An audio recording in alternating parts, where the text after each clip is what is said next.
Hello, everyone, and welcome to another edition of Wrestling with Fitness. I am the Wizard CZ. Joining me is my tag team partner for this accountability journey, Mr. Zach Takis. Zach, how you feeling today, buddy? I'm pretty good, man. Pretty good. We got to go to wrestling shows the last couple weekends here. Well, at least I did, and I got to see you this past weekend and our old friend Nick Bowl, which was a lot of fun, and we had a great time in Des Moines this past weekend. So, yeah, I'm feeling pretty good. I'm really excited. We got some college football starting up here this weekend, but yeah, like I was telling you guys kind of before we came on, I know you've been in a funk for a little bit. I've been in a funk here this afternoon. For me personally, ever since I've become a parent, school shootings just hit me differently. So I've been in a little bit of a funk from that and it just always leaves you with a weird feeling when you have your own kid. It's different. It's just a weird feeling. So I was happy to come home tonight and give my little man a big hug when I got home. So For sure. Definitely hate seeing that kind of stuff happen. We have a returning guest for the first time, Zach. I'm excited. Joining us, he was on our first episode. This is episode 7, so it's been 6 months or so. Storm Thomas, how you doing, my friend?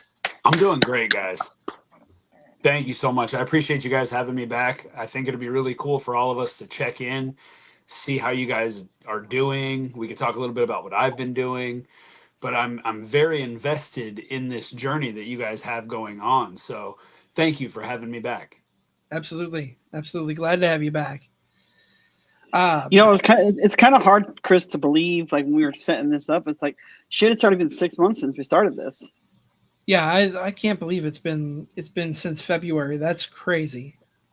It doesn't feel like it. No, and the year's just absolutely flown by. Like it's been crazy. So I'll kind of start off with my progress. We kind of talked about it a little bit before we kind of came on. My workout schedule's been a little hit or miss, but I'm still getting my exercise in, if that makes sense. So at least once we got to mow the yard, and lately that's been falling on my normal gym days, which is Thursday. So that kind of sucks, but it takes me like an hour to mow the yard, which is a good workout. And then now that it's finally getting warmer out, or now that it's finally not 100 degrees out, I've actually been taking the dog for like a 2-mile walk every so often when I get a chance to. I'm like, you know what? At least it's still moving for a half hour and still getting my exercise in. And I've still been hitting the treadmill a bit at home. Like earlier this week, I did a run and a walk on the treadmill at home, and I went to the gym on Tuesday night, and so I've still been getting the exercise in. I haven't been getting into the gym as much as I would like to. So hopefully, if it ever actually starts to dry out, I can get back into my schedule. Because this mowing every week this summer has just been a pain in my ass. I can understand that. I'm in a similar boat to you, Zach. I haven't done as much in getting to the gym as I'd like, but I've been working out in the pool, not swimming, doing like there's water weights at the Y. So I try to get there 2-3 times a week. I haven't been since Friday, but it's just been a busy week so far. But I'm also doing DDP yoga, DDPY. Oh, very nice. So that is. And you're kicking ass at it, by the way. I'm trying to. You're kicking ass at it. Today, I've got the advanced bed to chair workout, and I graduate into the chair on Friday. Although Congratulations. They have one of the two. Look at me, I'm a stuttering idiot. 2 of the days this week, they have me doing like a 50-minute tutorial where I watch what they do, and then I do it with the video. So that was Tuesday after work. Monday after work I did that. I think, Monday after work. My days are all mixed up. I'm right there with you. Today was an off day, so when I got off of work today, I did some weight stuff. Just my normal. I have about 7 exercises that I do with weights, bicep curls, bent over rows and flies, and then wood chopping, I guess is what they call it. I just got a medicine ball this week on purpose because I think it's a little easier to hold. But just kind of going down and up and then doing it on the other side. Yeah. Yep. Uh, I more love that. just I an love oblique medicine workout. ball. I love medicine ball workouts. And usually I'll use the dumbbells, and then I'll switch to with the medicine ball. Now I'm going to switch to that purposely for the wood chopping, just because There you it's go. easier to handle. Mm-hmm. But I mean, I'll be honest, fellas. We talked about this off air. I've been in a funk for about 5 days now, since Saturday night. I kind of have an idea what triggered it, but I'm not going to talk about that. It's been hard to pull out of. And, I know, exercising does help with that. I went Sure. for a longer walk than I usually do on Sunday, about 25 minutes, doing the DDPY stuff, and that hasn't helped. But I feel good today. I feel good now.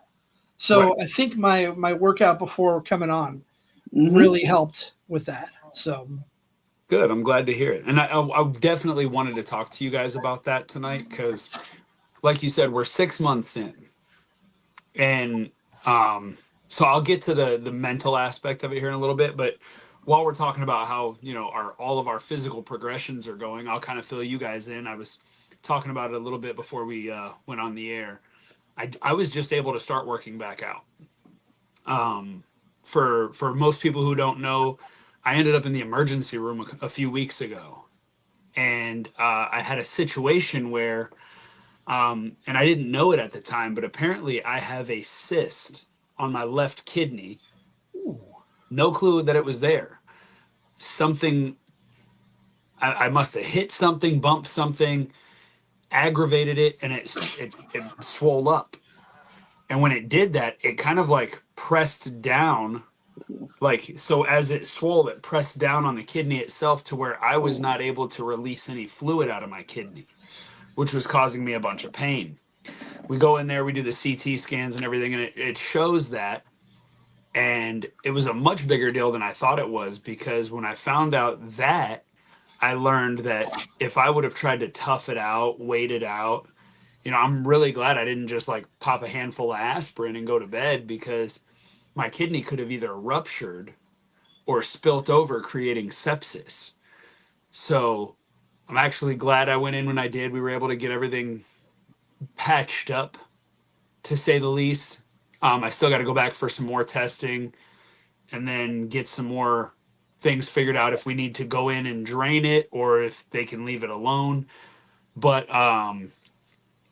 I know we're talking about wrestling with fitness, but I want to encourage both of you guys, as well as everybody else listening, go in for your wellness checks. Mm-hmm. I know that we hate them, especially most of us men. If we don't have to go to the doctor, we're not going to go to the doctor. But I would really like to encourage you guys to consider some of these things, especially at our age. Yeah. And I know it's not necessarily the coolest thing to talk about, but body scans, you know, schedule something with a GI doctor, colonoscopy. Make sure that as we try to perfect our outer appearance, we need to make sure our insides are working well too. right. Um, so yeah, I was put up in a hospital for a few days, and now that everything's starting to kind of feel normal again, I've had to progress into some lighter weight workouts, and it can be a bummer. Like, Yeah. I'm with you guys on that. Like, I'm not, and I have a hard time with my body image, and I know to both of you that might sound crazy, right? But if you knew me in high school and college, you knew I was 300 plus pounds, and I've always been a big kid. So there are days where even, and I had a very emotional moment with my wife a couple of weeks ago. Like, I wasn't able to lift, but my gym is in my house. So like there are Mm-hmm. certain things I see every day. Right. And I'm not built like I was when I was actively wrestling. Like I've leaned out more. My arms aren't Mm-hmm. as big or as full, and I don't need to carry around 230, 235 pounds. So I'm floating around 210, 212. Wow. And I'm looking at the canvas. There's a photo that was taken of me. We were doing that retirement tour. and somebody got a great picture of me flexing. I was having that flex off in the 6-man tag with Cowboy Bob Orton.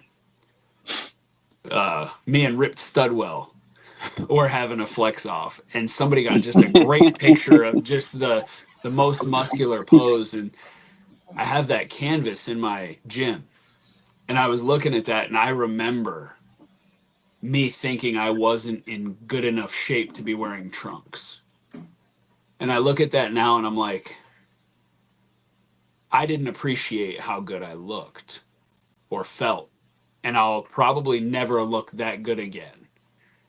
So body image is always going to be a thing. It's part of our mental makeup. But what I wanted to talk to you guys about with the mental stuff, you're starting to kind of get into that.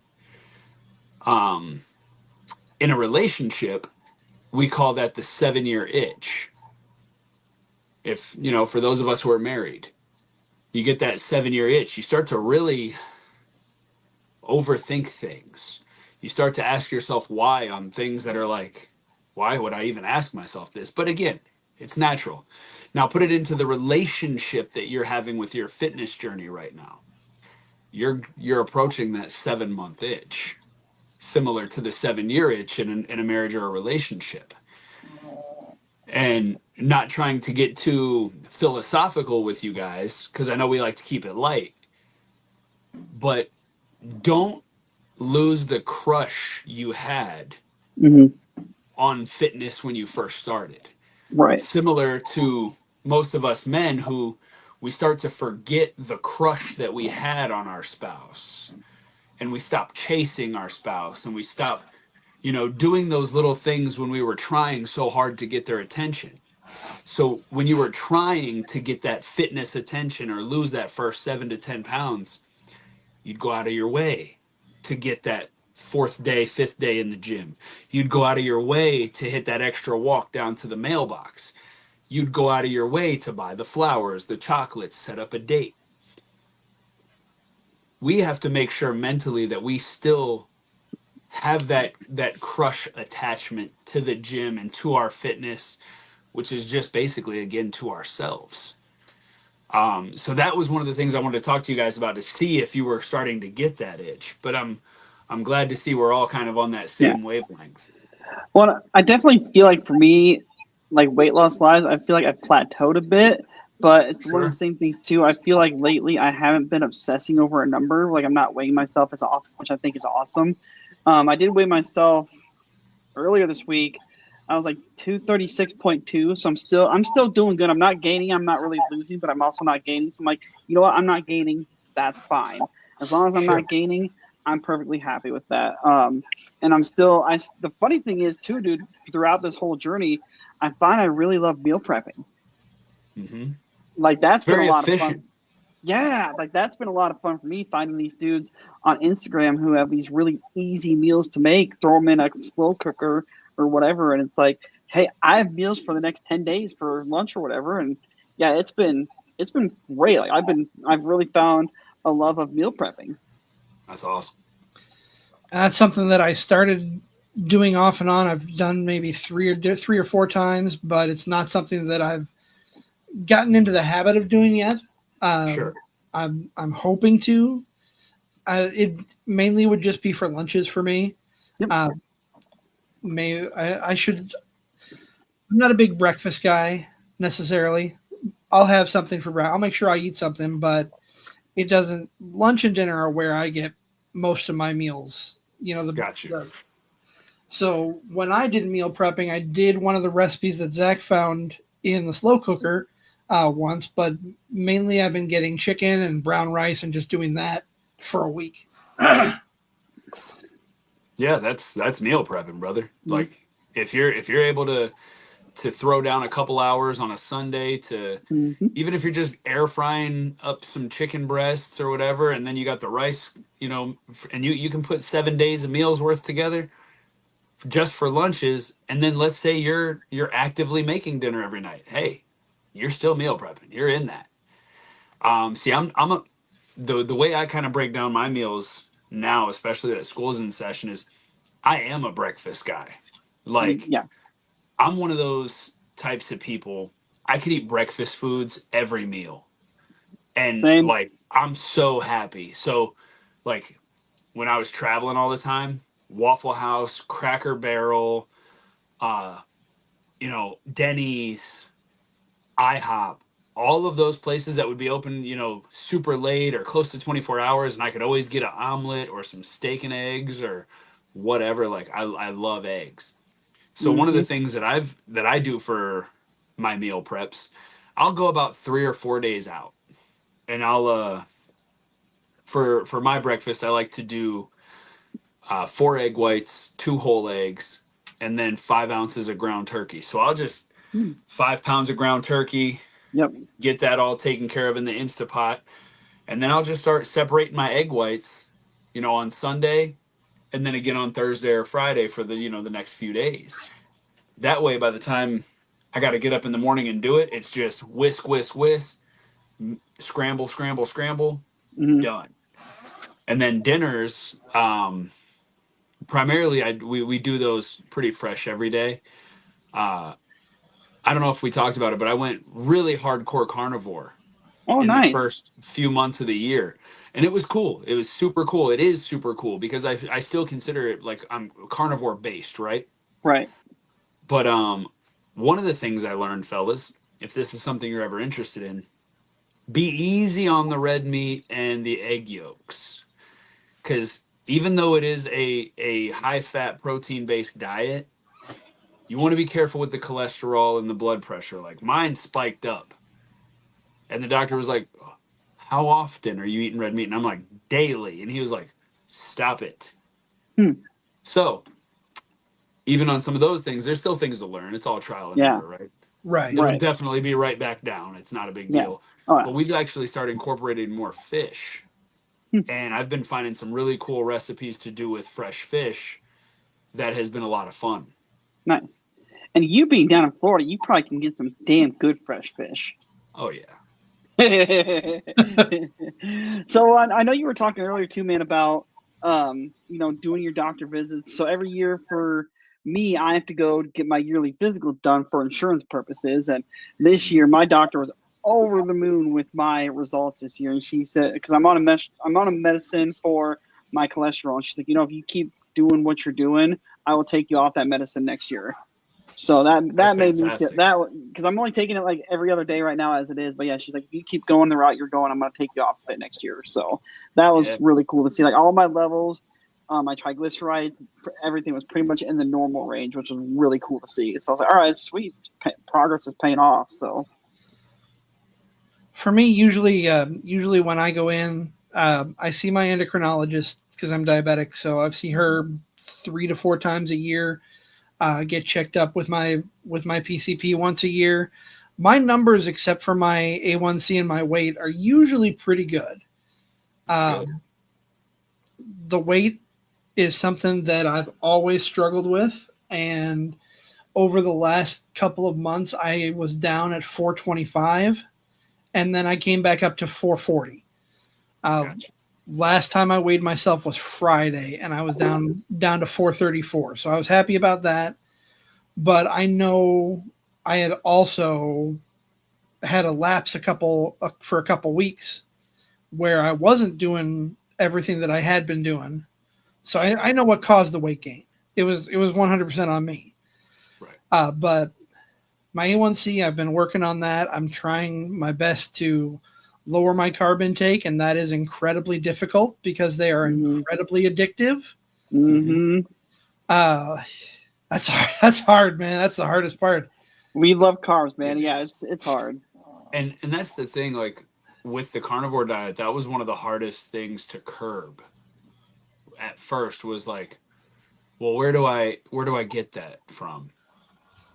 Once you realize you didn't need it, it actually becomes pretty easy to avoid, but it does take time. And I'm saying that coming from somebody who is super dedicated and disciplined to meals, to training, my appearance, my physique. So I can't fathom the levels of difficulty that you're having. But what I would tell you is try to like figure out ways to baby step. Mm-hmm. Maybe it's skip a meal tomorrow with no carbohydrates. So just let's say some chicken breast and make it just a chicken salad with no croutons, no bread, no nothing for lunch. And then for dinner, you have something with a little bit of carbs. But then the next day, or if you're going to go 3 meals, first day is 1 meal, no carbs. Second day, go 2 meals, no carbs. Third day, go 2 meals with no carbs. And then maybe on that fourth day, see if you can go the whole day with no carbs. But then day 5, scale it back to what we started with. 2 carb meals, 1 without. And then keep going on that 4-day plan. Give yourself 3 weeks. See what your body feels like. See where your weight has gone. And then continue to test it in that manner to where then you're like, well, what if I can go, what if I can go 6 meals in a row, 2 whole days, no carbs? And then on that third day, instead of all 3 meals with carbs, maybe we'll only do 1 meal with carbs. And then we'll reverse it back to where it's 1 meal, then 2 meals, then a whole day of 3 meals. Like there's so many ways we can play with your carbs Mm-hmm. to to stimulate mentally, but also emotionally and physically the change that we need to see. I think that could be a lot of fun for you. Okay. Yeah, I can give that a try. And Chris too, like look at some of those like breakfast meals. And I know you said you're not a big breakfast guy, but I know having breakfast in the morning can really help jump start your metabolism. Like that's why I love doing things like the breakfast burritos that I've sent you, or like even the last one I did here was like breakfast sandwiches that I did, and it's all just on a sheet pan. Like it's super simple to do, but it's super simple yet super delicious. And like I said, it can help jumpstart your metabolism there in the morning. The one that I really want to try is you sent this to me, and it's been in my head to do it, is the one with that you do in the air fryer. Oh, Yeah. that one's bomb. I love that one. So that Storm is it's frozen hash browns. You heat those up. I think in about 10 minutes, and then you put in a combination of It's 2/3 cups egg whites, 2 eggs, real bacon bits, and then fat-free cheese on the top. And yeah, Okay. and do that in the air fryer. Oh, it's delish. Sounds like a baked like a breakfast casserole. Yes, a yeah, little it's bit. more or Yeah. less. Yeah, I'll You send know you what the else you recipe can here when we find? get done. A really cool carb-free breakfast if you're interested. You can literally get the recipe to Starbucks's egg bites online. Oh, Ooh. And if you have okay. a muffin pan, Yep. you can get the recipe, break it down into into the little muffin tins, and Yeah. Yep. you've got your own homemade Starbucks bites. But Yeah. then if you want to get really playful with it, you can get some regular bacon or even turkey bacon or Yep. maybe strips of salami or whatever meat you like to use, and you can put it on the outside of the egg bite, almost like a cupcake paper. Yeah. Yep. But you put that turkey bacon strip in there, put the rest of the ingredients in that, let it bake, and then you've got just a little bit extra on top. Mm-hmm. We've done those. They're a lot of fun. Yeah. And I think that's the key, right? Especially with Yeah. meal prepping is we have to stop looking at it as I've got to, Yeah. and we've got to change that O to an E, and I get to. Yeah. And see, So that's why so I the was fun saying, like, thing the fun thing for me, man, like I'll we order groceries about every 2 weeks, usually. So and then on that grocery weekend is when I'm doing my meal prep. So for that first week, I'll have my meal prep, and even during that first week of with my meals that I have, I'm like I'm already starting to think, okay, what do I want to add to the list to do next week? I'm already looking ahead to say, okay, what do I want to do? What meals do I want to try? And yeah, it's been a lot of fun looking through and seeing, okay, oh, I could try that, and yeah, just finding all the different recipes. And yeah, so I'll probably do a couple hours here this weekend, even while we're watching football and doing some meal prep here this weekend. So absolutely. And that's the key is for long-term success, we mm-hmm. have to continue to find ways to make it fun, Yeah. Whether it's, playing with the carbohydrates, oh, I'm going to do 3 meals today. I'm going to do 2 meals tomorrow. I'm going to do 1 meal. You could literally put together a 2-week plan and figure out different ways to manipulate and play with Yep. it, but also the types of foods that we're talking about, like literally just putting together great recipes that we can create something fun but still healthy. And that's where, again, you get to fall in love with your journey that you might just feel plateaued on. Right. For sure.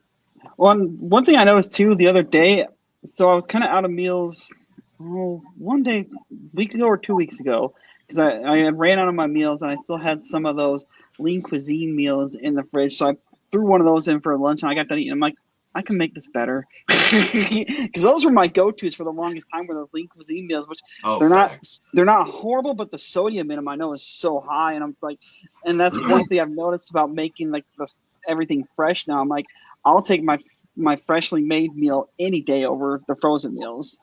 It does have a much different taste. Like you said, I could make this better. Yeah. That's one of the things I've done is I've tried to recreate like what some of those meals taste like. And it's like, okay, well, this one had a grilled chicken. This one had these vegetables. Let me see what I can do on my own. Mm. And then when you taste the fresh Yep. versus the sodium filled processed, you're like, that's wild. Like that's Yep. what it's like when I come back to Iowa all the time and I get that sweet corn, Oh and you're yeah. just like, this is what it's supposed to taste like. Yeah, I can't imagine you get a ton of sweet corn in Florida. Brother, we get corn, but it like doesn't taste No. like Yeah. anything. Yep. It's like, I know I'm eating a vegetable, but this Right. is not what corn tastes like. This is It's like not. little It's not the styrofoam corn. bits that are yellow. Yeah, it's not the corn you're buying from the stand that's selling at the gas station down the street. Right. That's the funny thing about culture. Not to change the subject too hard, but like if you're in Florida, the last place you want to buy any type of produce or fruit or anything from is the guy on the corner. Like you just don't trust that dude. But when I come to the Midwest, like I'm not going to Hy-Vee to buy sweet corn. I'm going to the guy Oh on the yeah. corner Yep. because he's got the Yep. best stuff Yep. and like just the best intentions too. Like there's just something different about Midwest folks. Yeah. Yep. Absolutely. No, without a doubt. Without a doubt. Yeah. All right. So Chris and I were talking about this week, and this is all going back to wrestling. I know you said you've been kind of out of it, but I also know you probably still see bits and pieces through social media. So we all know that this is John Cena's last year in wrestling. Chris and I we were kind of talking about this past weekend because this subject came up on a podcast I was listening to on the way to the show. So in regards to Cena's final match, normally when you retire in wrestling, you go out with your shoulders to the mat. I think something could be said for it to be different for Cena. But if you have Cena go out on his back, this is kind of going to be a multiple part question. Who do you think Cena should put over on his way out? Or if Cena's going to win his final match, who do you think Cena should go over on? I think there's a lot of ways to look at this. Mm-hmm. And that's what makes it a fun question. Right. I relate to it because I've been in those shoes. When I retired the first time and I was done before my injury, my last match was against Austin. Mm-hmm. You made a statement, most guys go out with their shoulders pinned. I can tell you that wasn't supposed to be the case for Austin. And it's funny because I just texted him a couple weeks ago. I was after the hospital situation. I was just sitting watching our match, and I was like, "What a good match!" Mm-hmm. And it never should have been. But when you have the passion, when you have the history, and you can tell the right story, the moves don't matter. Nope. And when you take away the stress of the moves not mattering, the movement becomes so natural, and we danced so cleanly. But the finish that you saw was not supposed to be the finish in Austin Bayless's mind. And if you go back and rewatch it, you can see in the entrances where I grab Harold for a little longer than I'm supposed to, and I tell him, I'm changing the finish. This is the new finish. Don't tell Austin. And that was when, and you can go call Harold on this. That is when Harold learned that I was changing the finish. Because in everybody else's mind, I was going over with my finisher shortly after that splash.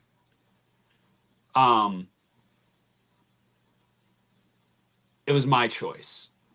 And when you're going out, and this, as we all know, you know, like WWE's pulled the curtain back so much with Cena. It's all on Cena. This last run is literally whatever he's wanted to do, whoever he's wanted to work with. Do we all still understand that he's John Cena and he's going to do whatever he's told to do? Absolutely. Oh, yeah.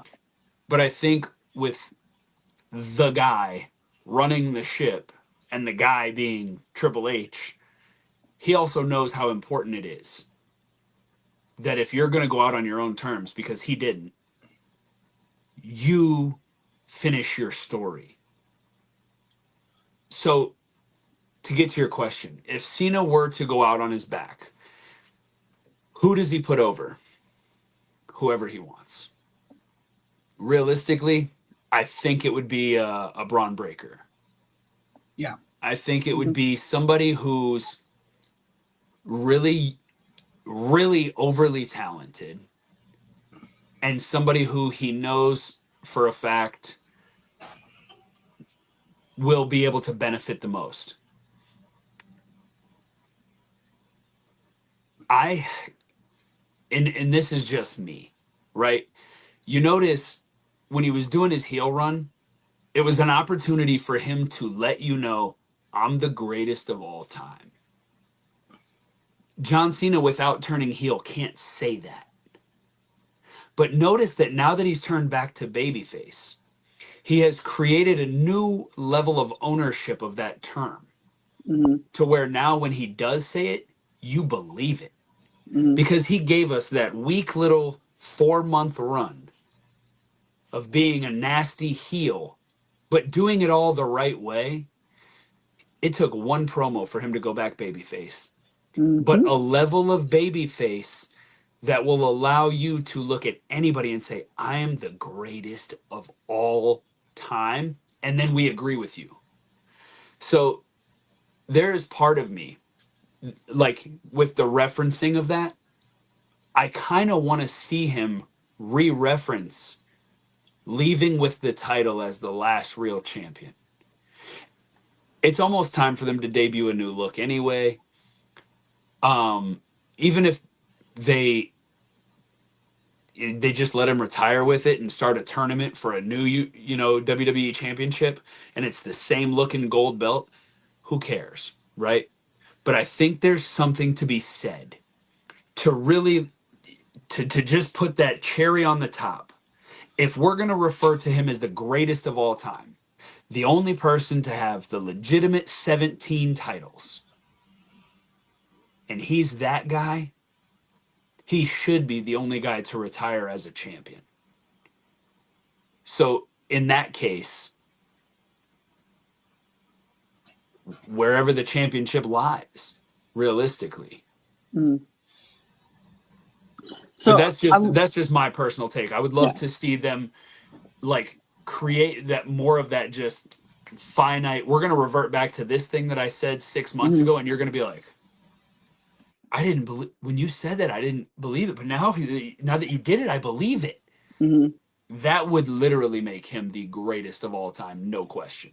Yeah, I love the idea of Braun Breaker. The other one I would suggest, as much as I don't want it to be, but just based on what we're seeing the last 6 months, I could see the other one being Logan Paul, just because I feel like outside of Cody, who's had more screen time with Cena the last 6 months? It's been Logan Paul. Yeah, so I could see after their match this weekend, they have a rematch down the road. That's where they pull the trigger. Another fun thing that the problem with that is timing. Yeah. Yep. Because he's doing the feud with Logan now. Right. Once it's over, there's really no need in December to go back to it. Right. Yeah. So I think if they were going to do Logan, it would need to have been later down the road. Right, right. The other thing I would love to see, maybe let him lose the final match. He's up there celebrating, doing his shtick, getting ready to talk in the promo. The next thing we know, boom, the Rock's music hits. Rock comes out. They kind of have a little confrontation. Cena does his little FU. The referee's still out there. Cena goes for the pin, pins Rock 1, 2, 3. It's not like an official match, but it'd be kind of a fun, lasting memory. Like, hey, the last memory we have of him is actually pinning The Rock one final time. Like that, I think that would be a lot of fun and a kind of way to go full circle on just everything. Yeah. Yeah, that'd be cool. I don't know how much they're trying to abandon that original storyline with The Rock, but you know, just from some of the little Easter eggs that he's dropped, like it sounds like between Travis Scott and The Rock and everybody, like they dropped the ball on the whole idea and left him with that. Yep. So I would, being a smart man, I would almost assume that even if Dwayne wanted to come back in the fold, there would be a reservation involved. Yeah. Just to say, hey man, you kind of effed me here. Mm-hmm. I'd rather go a different direction. Right, right. And again, like, look at The Rock's schedule. Number one, we should have all known better. Number two, I think even by December, there's no point at that time of year to utilize the final boss. But it'll be interesting no matter what. I think, you know, a clip snuck out on the internet. I don't know what they were filming for, but Cena referenced his career as a 500-page book. He goes, we're on page 499. It would really take all of us to screw up this last page to where the other 499 wouldn't matter. So it's one of those things where unless it was like, you know, just didn't make sense, I think no matter who he goes out against, whether it's over, under, champion, no champion, he's the greatest of all time. Yeah. And now we can say that undeniably. You know, in a perfect world, and I know this is not possible and not going to happen, if the Don't stars you dare say Hogan. He's already dead. Okay, but no, shame on you. No, if he were capable of getting in the ring, I'd love for Cena to end it where it all began with Kurt Angle. Yeah, oh God, yeah. Oh, It'd be that would be cool. that would be damn cool. There's a lot that can still be done, even though there's like 10 dates left. Right. But I think it's going to be, I think it'll be him going out on the sword. Yeah. I don't want that. I've already stated, I'm a firm believer. I would love to see him go out. Maybe he wins it on his way out 18th time, just to put that little further distance. Right. There will be no tie at 17. You're going to have to come meet me at 18, which means you have to beat Ric Flair, which is never going to happen anyway. So I'm going to just go one little notch further and make it 18 times. And the next one closest to Cena, I think, is Orton, who has 14, I think. Right. Why I know that off the top of my head, don't ask me. I can't remember what I had for lunch, but but it's one of those things. Even Orton's too far away. Right? Yeah, exactly. It's like So, you see 14, and you're like, oh yeah, that's not that far. But where he's at in his career, yeah, he's little, especially lately again, with the way if you give it that last little bump, and you let him win it on the way out the door. Yeah. And he makes it 18. Mm-hmm. Like, at this point, no one touches him. And he goes down as, again, the greatest sports entertainer, wrestler of all time, because he was in both eras, really. Yeah. And now take 2 steps back.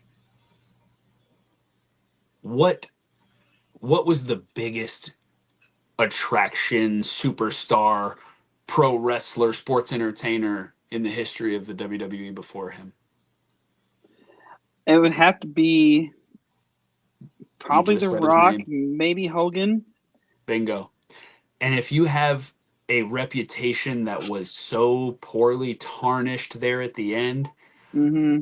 What a better run to Yeah. make sure that as we go forward, we don't think red and yellow. We think you can't see me has always Right. been that face, that greatness, that hustle, loyalty, respect. And we kind of just let the other thing just go by the wayside.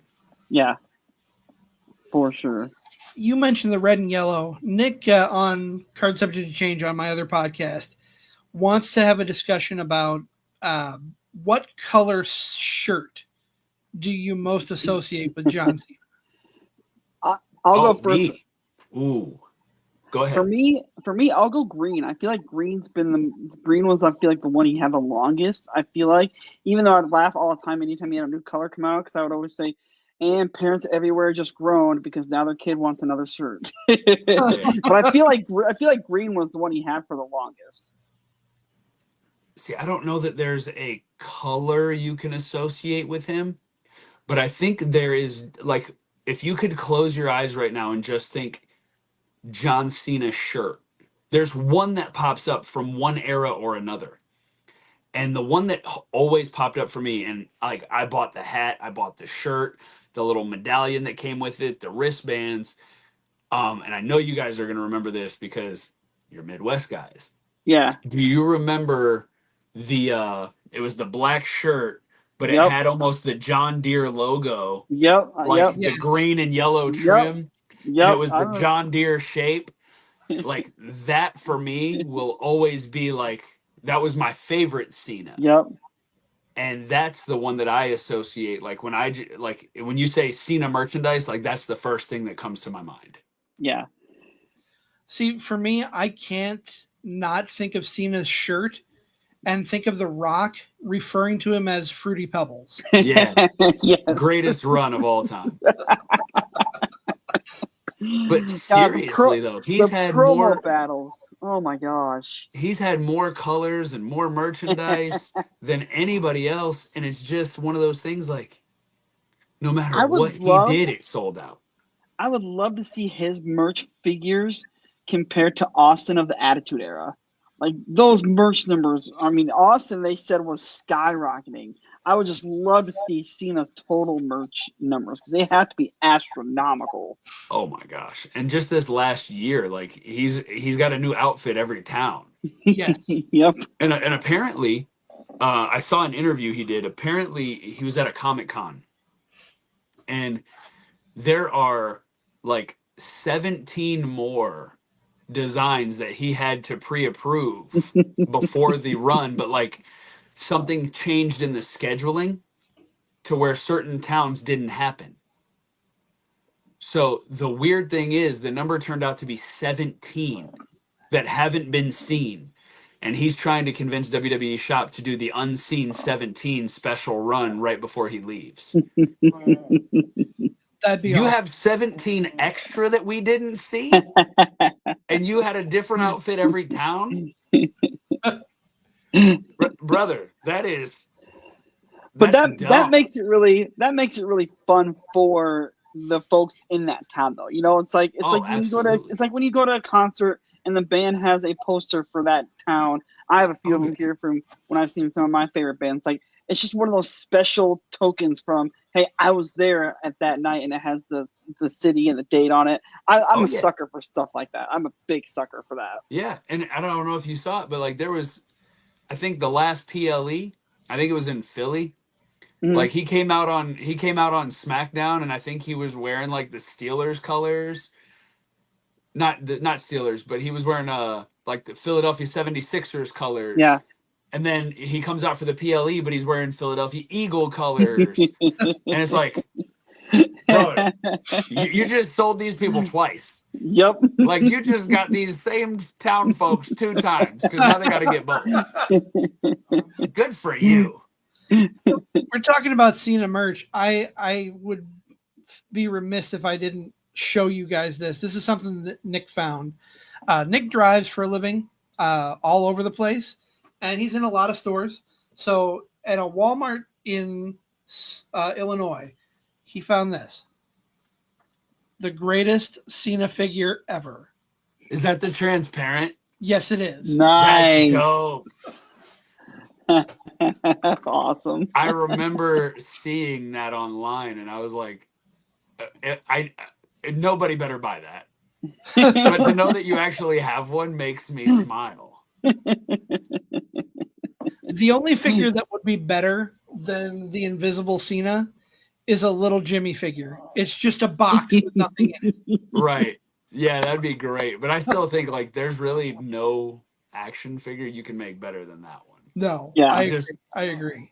Like you cannot. You took an internet meme and again, you re-owned the word and you made a transparent figure. That's dope. Eventually, once I get him in the case, I'm going to put him on the wall behind me. There you go. I just haven't opened the box with the cases in there yet. I got a couple because Nick has a couple figures that he wanted put in a safety box, and I just haven't had the chance to open it yet. There you go. All right. Well, while we're still here for a few more minutes, I do want to remind everybody, next Saturday, September the 6th, Bridge City Slam, Central Empire Wrestling in Tumble at the Bridgeview Center. This Saturday, Chris, you're going to be in Waterloo for Absolute Pro Wrestling. Yes. Be tag teaming with Jason Prentice for another pre-show podcast party. That's going to be fun. Super excited about that. I love going out to Waterloo. It's honestly the closest place that I can go for APW. Everything else is at an extra 45-minute drive. Yeah. Yep. So I will have my ass on the couch all day from 11 a.m. till whenever, watching the full day of college football, and I cannot wait. There you go. I'm ready for some college football. So, especially now that the weather's feeling like fall, I'm just like, yep, now I'm getting into the feeling. Give me some pumpkin spice and we're good to go. It's PSL season, man. Little does Zach know he's on the way to Waterloo from where I'm at, so I'm going to invade his home and kidnap him. There you go. Take him. Put him to work. All right. Well, anything else you want to hit tonight there, CZ? I think we've covered a lot of ground. I'm happy for what we've talked about. I can't think of anything really to add on. Well, I appreciate you guys again. And, if there's anything I can do for you guys, even off air, if you want to reach out, ask questions, we can shoot the breeze about each one of your individual journeys. Because, again, I'm invested. I really want to see you guys lock in and succeed. I think the biggest thing that we're running into, just to quickly recap, is we're forgetting to chase that significant other. We're forgetting to, the little things that we did at the start, the extra little workout here, like, oh, I'm going to push away this extra bread over here. And we really got to fall back in love with the process. I can agree with that. And I think you hit the nail on the head there. That's definitely kind of where we're at. I don't want to speak for Zach personally, but that's where I'm definitely at. So. And guys, if you aren't too, make sure you hit the follow button on the Wrestling with Fitness page. I'll be doing some more meal prep this weekend. So when I get done with the meal preps, I'll take a picture, post picture of the meal preps. And then I always try to post the recipe in the comments too. So if you guys think it looks bomb.com, you can get the recipe in the comments as well. So that's one thing I've been really enjoying doing. I've actually had people ask me like, hey, can you post the recipe after you post the picture? I'm like, oh, hell yeah, I'd be happy to post it. So that's cool, man. And while Zach's doing his meal prepping on the weekends, I'm writing an accountability article every Sunday. So I do post the link to it here. But if you go on to Substacks, there's an app that you can download, or you can go to substack.com, follow For Frequency's Sake, my podcast network, and you'll be able to find those articles every Sunday. That's awesome. And how about you, Storm? Is there any place you want folks to follow you at? I mean, you guys know I'm all over social media. You can find me on Instagram, Twitter, Facebook, YouTube, TikTok, all of it. Just Storm Thomas 50. Got daily motivational posts. I'm also looking at opening up some spots for some more online health and wellness clients. So if you're looking for extra motivation, or you're looking for somebody to help you manage your own wrestling with fitness journey, go ahead and just shoot me a DM. We'll try to figure out what we can do for you. Amen. Amen. I think that's going to wrap up this episode, gentlemen. What do you think? I think that's a good spot to wrap it up there, CZ. Yeah, So man. I we'll think give we had a lot of fun. I think we did too. I'll give a little peek behind the curtain before we go off the air. Next month, we have an author coming on, Dr. Jeremy Housewright. He is the author of For the Love of the Show, both 1 and 2, and he's on his own fitness journey. Big wrestling fan. I'm excited to talk about his fitness journey and his book, which I do recommend both of them. They're very good. Okay. But until next month, I am the Wizard CZ. This is my partner, Zach Takis from Shotgun Wrestling Radio. You can find me on Card Subject to Change. We'll see you next month for another edition of Wrestling with Fitness.